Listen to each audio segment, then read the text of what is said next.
Qui se llama? Veure. Qui és? Qui és? Ratatouille? Però qui és?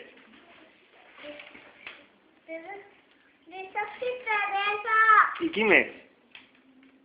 I Ratatouille. A veure. A veure. Què diu així? A veure què diu. Hola, Miquel, som la tia Teresa i Cristóf. L'altre dia estàvem pegant una volteta per París i a què no saps qui vam veure? A Ratatouille! Sí! Estava prenent el solet al costat d'un arbre i el van cridar per a saludar-lo. I li van preguntar si volia pegar una volteta amb nosaltres. I van visitar la Torre Eiffel i el Sagrado Corazón de París, que està dalt d'una muntanya.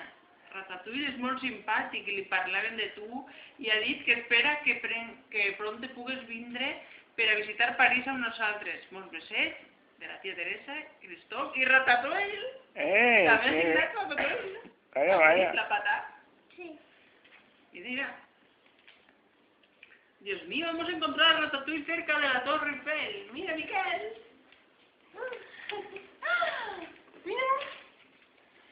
Mira, Miquel, qué chicotes es. Ahí ya. Una cullera llave. Así está el Sagrado Corazón de París. Le Sacré-Cœur. ¡Oh, la la! Mira. ¡Oh, la la! Una font. ¡Ay, qué cara está! Que no entre, que lo tornan él. Una besada. ¿Qué diu ahí? Què diu? Adeu. Adeu què? Adeu, Miquel. Adeu, Miquel, dile adeu a Ratatouille. Espero tanto que Miquel vendrá a verme pronto en París. Toma ya.